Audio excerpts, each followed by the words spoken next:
This video was produced by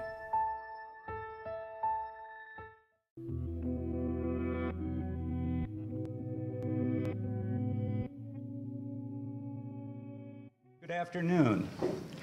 Welcome to a celebration of the significance of writing across the campus at James Madison University. I'm Jim Zimmerman, and I'm a member of the committee. And I want to tell you that we had 145 submissions. We had 14 judges, faculty judges from across the campus, and they chose 21 writers to honor. If you would, make sure your cell phones are on silent. Thank you. Today, we are honored to have with us someone who understands more than most people ever will how powerful writing is in shaping communities and even in shaping nations. When writing influences the U.S. Supreme Court, that is some effective and far-reaching writing. This gentleman knows all about that. I'm delighted to present President Jonathan Alger.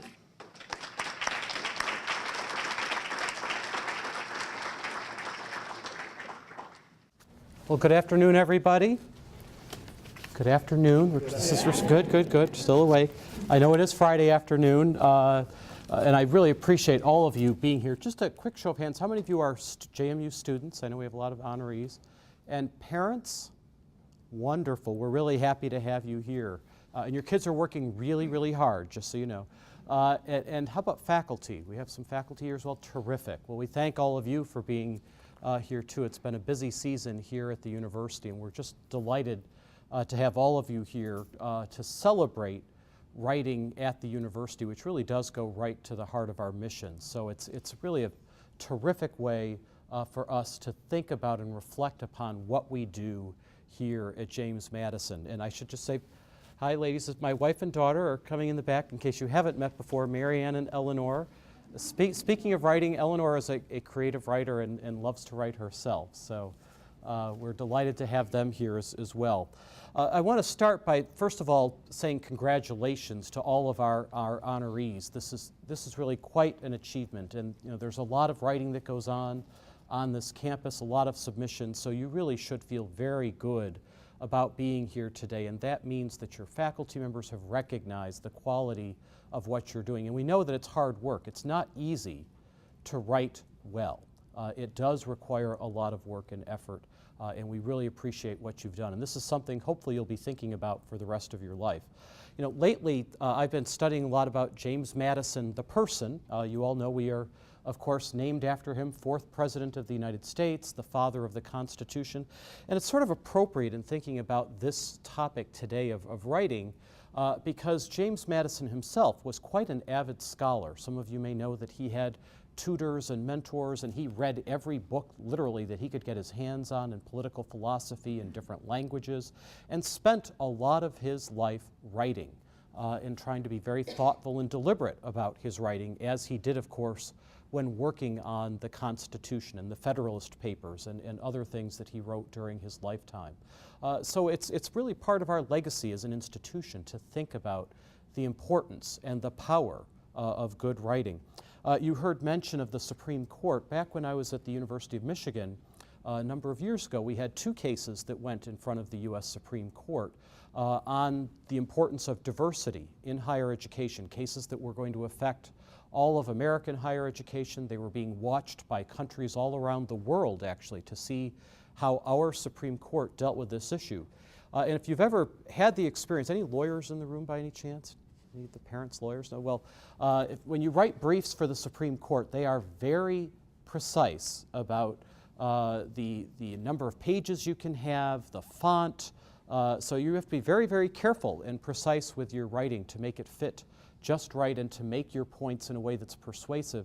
And you also have to write knowing that if the court does accept some of your arguments, it may end up in a Supreme Court decision which will last for many years to come. So it really made us very conscious of the power and the importance of writing and making your point, making it succinctly, making it persuasively in ways that lots of people could understand, and thinking about the different audiences. There were the justices, the court itself, but then also the court of public opinion that we had to deal with simultaneously. So good writing can serve in a lot of different ways, thinking about a lot of different audiences. And it's fascinating when I think today of the age that we're in with all this technology. How many of you use Twitter in some fashion? Go ahead. So there are a lot of you, so you know how to do things in 140 characters or less, which I find fascinating. I don't know where that number came from. One of you can perhaps enlighten me afterwards. But I think in this age where we abbreviate things and everything is so quick and rapid and we like to do things with technology, that good writing is actually in short supply in many respects. And it's more important than ever for us at a university like James Madison to help develop these skills. And I'd argue, based on what I hear from employers, I'm out there a lot talking to people who employ our graduates. I've been on this listening tour recently, as some of you may know, and what I hear time and time again from them is what we care about is the oral and written communication skills that your students bring, that good writing is really important, whether you go into engineering or high tech or nursing or whatever field you might be in, law or medicine, that good writing matters. The ability to communicate matters a lot, and certainly as they're looking for people who can provide leadership in organizations, that good writing time and time again, no matter what the field, is something that they are looking for, and they value what happens here at James Madison University. For example, in our general education programs and courses where students do take time to write. So when I think about what good writing can do for us, it serves a lot of different purposes, right? It can help us be educated about the world around us, help us to organize our thoughts, to tell stories, to paint pictures with words, to create emotions in the readers, or to persuade us to make decisions or take action. So there's a lot that you can do with good writing. It can be a very, very powerful tool. And it is going to make a difference throughout your lives. So I want you to know you have not wasted your time, but actually this is one of the best investments you can make, is to constantly work on your writing. Now, when I was younger, even from a very young age, I loved to write. I wrote a lot of creative stories and poems. And as an example of how this can affect the rest of your life, my grandparents actually saved everything, I guess, that I wrote and shared with them. And just recently, my parents were here for inauguration, and they gave me this packet of ancient manuscripts from my childhood. And they did look ancient, didn't they, Eleanor? Yes, my daughter's nodding. But things that they had saved over the years. And you look back at that stuff, and it's sort of embarrassing, and you think, oh, didn't I know how to spell that word? And but it was a reminder that this is something you keep working on for the rest of your life, and that you've got to keep at it, and you're constantly going to be improving. And so that's something I think it's important for us to recognize, that this is a lifelong process. And it's something that I'm still learning myself in my writing every day.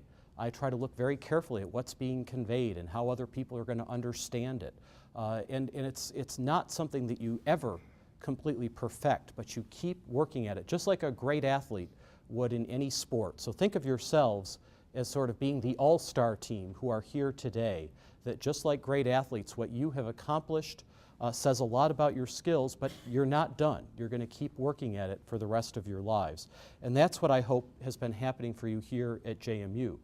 We have this metaphor that we talk about a lot at James Madison about opening doors. How many of you have had doors opened for you literally here on campus by somebody else? I hope almost everybody, right? So it's a big deal here. It creates a sense of community. It's something that we think sends a message that you're part of something larger than yourselves. Well, that's what great writing can do too. It can open doors of possibilities. It can open doors to the future and open doors for all of you in your lives and careers that you wouldn't necessarily expect. So when I think about this metaphor, one of the things that I do when I hire people in any job, I always require a cover letter. I don't want to just see a resume. I always want to see a cover letter. And there are a lot of reasons for that, but I want to see how people really express themselves. What do they think is important? How do they prioritize? How do they try to paint themselves as they're going to come across in a page or two? What kind of care do they take in preparing? What attention to detail? What kind of homework have they done in learning about the organization? You know, when I working at a university, and when I used to have lawyers apply and say, I'd like to get a job at your law firm, and they hadn't even bothered to change it from their last cover letter, I thought, well, you know, there's some lack of attention to detail there. So there's a lot that you can learn from good writing. So it really will make a difference for you, and it's not something to be taken lightly, no matter when you have an opportunity to write in your careers. The last example I just wanted to share with you, my very first job professionally after I graduated from law school, I was working at a big law firm, and it was a great experience in a lot of ways in terms of professional training. I worked with one partner in particular on a lot of legal briefs that went all the way up to the Supreme Court. And Jim was a great mentor, but he was always in a hurry. He didn't have a lot of time. And so he would use a dictaphone. Anybody know what a dictaphone even is these days, right? So he'd literally just spout off ideas verbally into this thing. He'd have somebody type them up and then send them to me. And he'd say, look, we need to make this into a brief that is coherent. And his message to me always was, make it sing. Make it sing. Now, maybe that's because I was a singer and I've been involved in choral music my whole life, but I always loved that image of, you know, here are the ideas, here's the raw material, but make it sing. And so what I hope all of you will do with your writing as you go forward from here and think about the power of it, what you're expressing, the impact that you can have on other people with your writing, is to make it sing. So keep that in mind as you go forward. Congratulations to all of you. We're delighted to honor and celebrate with you today. It's great to have you here. Thank you very much. Thanks so much. Really appreciate it. And now we will honor those people who have made it sing for us. First category, narrative essay, Kathleen Melville, The Sound of a Perfect Baguette.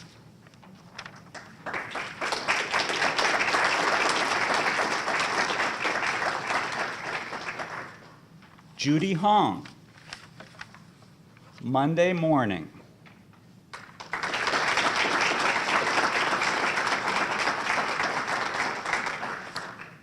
And the first place winner in this category is in London, Julia Slattery. Are her parents here? Ah, yes, come on up.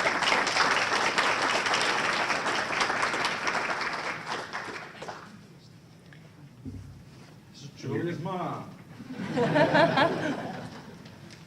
She's going to read an excerpt from the winning entry.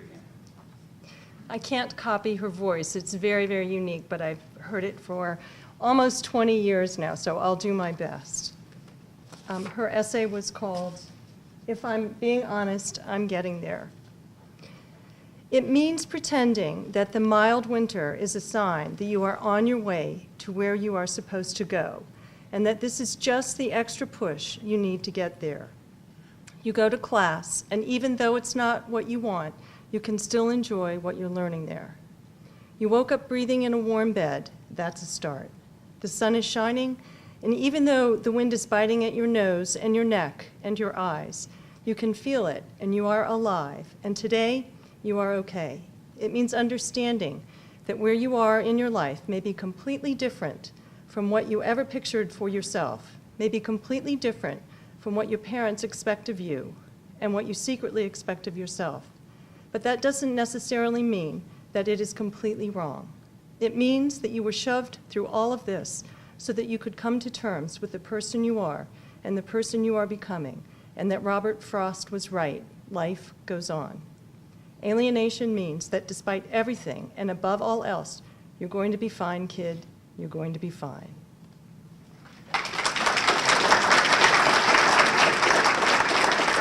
Students, your parents are very as proud of you as I am of my daughter that we drove all the way down here, even though she's not even here. So. Thank you very much. Now we're going to the junior-senior category of this same group. Angela Weeks, Self as Learner and Teacher, an autobiographical analysis and reflection.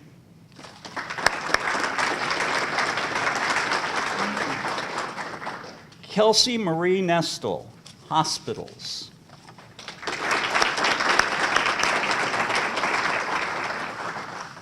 And the first place winner is Lindsay Kreger, and I'm going to read an abstract of hers before she reads an excerpt. In this personal narrative, Lindsay remembers her best friend, her grandmother.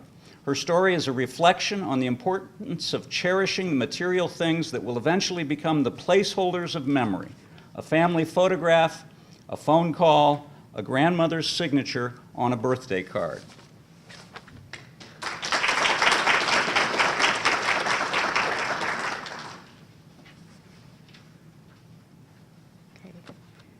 I'm going to read an excerpt from mine. My grandmother always gave me my birthday cards early. She never forgot a single birthday. I was her only granddaughter. How could she forget? I would walk into her bedroom, walk around the bed to her side, lean down and give her a kiss. I would pretend not to notice my cards sitting there, propped against the dimly lit lamp. She would smile her infectious smile and say, "Did you miss anything?" I would laugh and reach over, snatch my card off her nightstand table, rip open the envelope, and immediately count the amount of money inside before reading the sentimental card. She would always end these cards with signature, "Love me, Mom Granddaddy, XOXO," in her handwriting, never my grandfather's.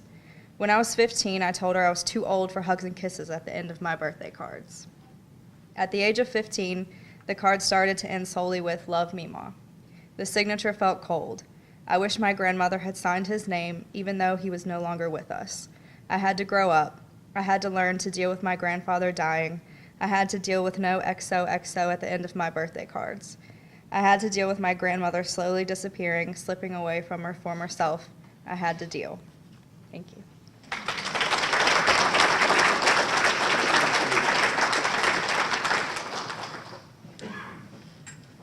Research short form, Brenna Cashin, Scales of Success.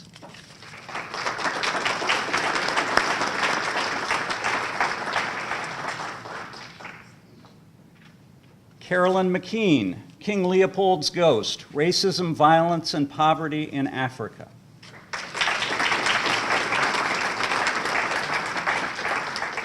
And the winner is Laith Harb, Biotechnology in Africa. In this short research paper, Laith deftly explains how biotechnologies can be of great benefit to developing African nations and the political, scientific, cultural, and economic roadblocks that prevent their wide-scale adoption.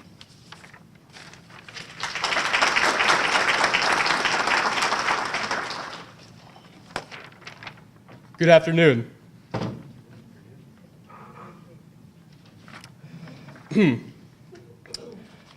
The introduction of biotechnology to African countries is an ongoing debate between scholars and governments. Many believe that the primary concern in this debate is the health risk involved with the steady usage of genetically modified foods, and that the debate is merely about food safety. However, that only scratches the surface. GM technology encompasses the fields of agriculture, medicine, and the environment, bringing solutions in forms such as vaccines, microbiology, and nutrient enhancement. Despite the enormous potential biotechnology would have to Africa, African governments have no desire to invest in science and technology. It is difficult for these underdeveloped countries to choose science over traditional industries such as textiles, coffee processing, and tire making. Also, the countries of Africa are heavily influenced by the European nations that do not condone the use of GM foods, and biotechnology companies are reluctant to invest in new technology solely for the use by Africa. It is evident that biotechnology must be introduced to Africa to protect the welfare of its people. The promise of improved healthcare would prove to be beneficial for millions, and the opportunity is too vital to pass up. A cleaner environment, one not plagued with the filth of a society with an extensive sanitation problem, could be a reality for the countries of Africa. Food with increased nutritional value could aid over 800 million undernourished Africans. GM technology can be part of the solutions where other traditional methods have failed. However, Africa and the developed countries of the world must do their part. Thank you.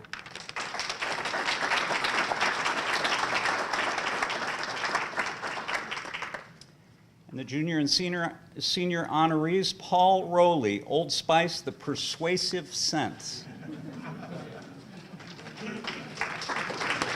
Paul. Paul here? Paul's not with us today. Second is Kim Collins, Gendered Orientalism in Afghanistan. Is Kim with us today? And the winner is Caroline Berry, Breaking Bad, Chemistry and Physics. Caroline demonstrates how the show Breaking Bad embraces science and integrates it with the story to explore aspects that Hollywood has historically skipped over. This unique approach produces situations that are neither glamorized nor contrived. The author takes 3 examples and explores them, showing a depth of understanding of science with humor and scientific precision.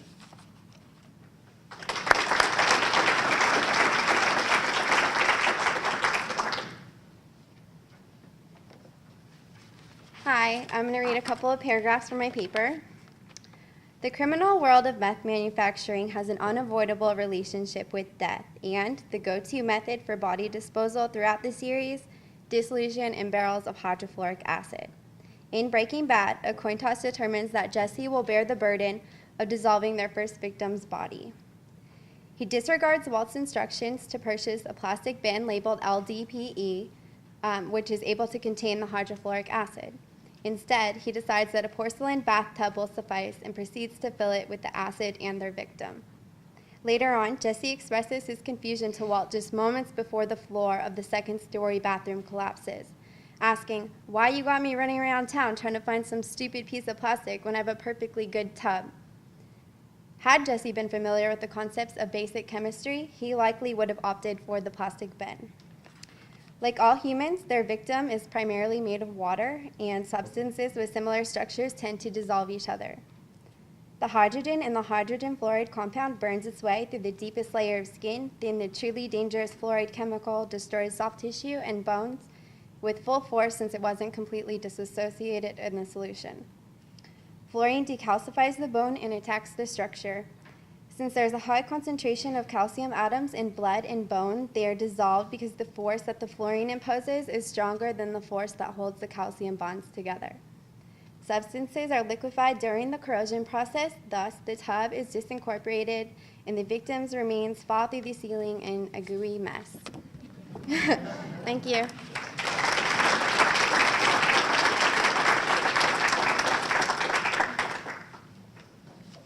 Junior and senior honorees in research essay long form, Ross Hawkins, Union Burning and Confederate Impressment in the Shenandoah Valley.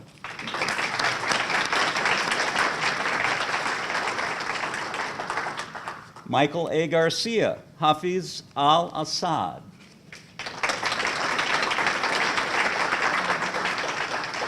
And our winner is Robin Turner. Is Robin here? Robin is not here, so we'll applaud for Robin in any case.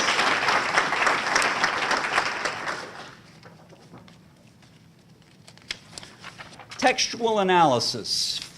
Honorable mention, Bree Hayden, The Strive for Unreachable Perfection.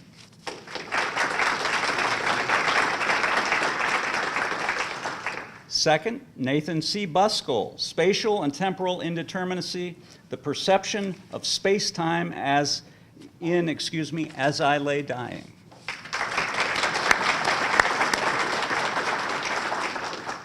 And the winner is Rosemary Gerard, Not Just Empty Rhetoric. Rosemary laments the fact that the use of rhetoric in political discourse is all too often associated with trickery and emptiness, an association that leads to a premature dismissal of the discursive moments to which voters ought to be paying particular attention. Using President Obama's 2012 State of the Union address to illustrate this point, Rosemary argues for the creation of a rhetorically enabled citizenry.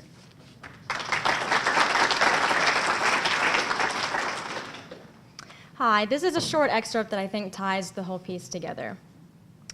In researching the relationship between politicians and their speechwriters, various scholars' approaches to effective speech writing, and personally completing a cluster criticism analysis of President Obama's 2012 State of the Union address, it has become clear that nothing is ever just empty rhetoric.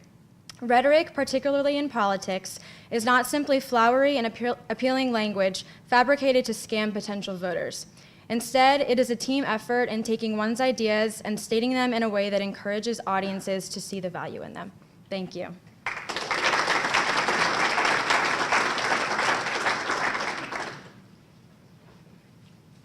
And the junior and senior honorees, Megan Rader, Bridging the Gap, Form and Function in Mozart's Piano Cadenza.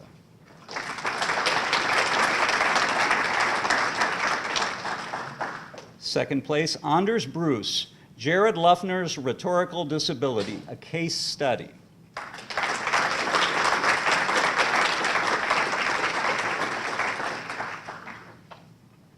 And our winner is Catherine Bowling. I don't believe that she is here, but we'll give her a round of applause.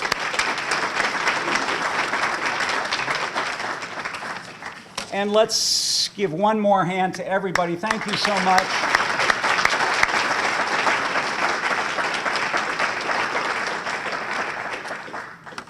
Thank you to everyone who's here today and who's participated in some way, especially the family and friends who've traveled here, and the faculty members who've served as judges, the committee in the School of Writing, Rhetoric, and Technical Communication. Scott Lunsford, who was doing the honors over here, is the chair of that committee. Thanks to the College of Arts and Letters for co-sponsoring this, and special thanks to Sandra Purrington and Kristen Knapp for all that they've done. So please now join us for some refreshments. Thank you so much, and congratulations, everybody.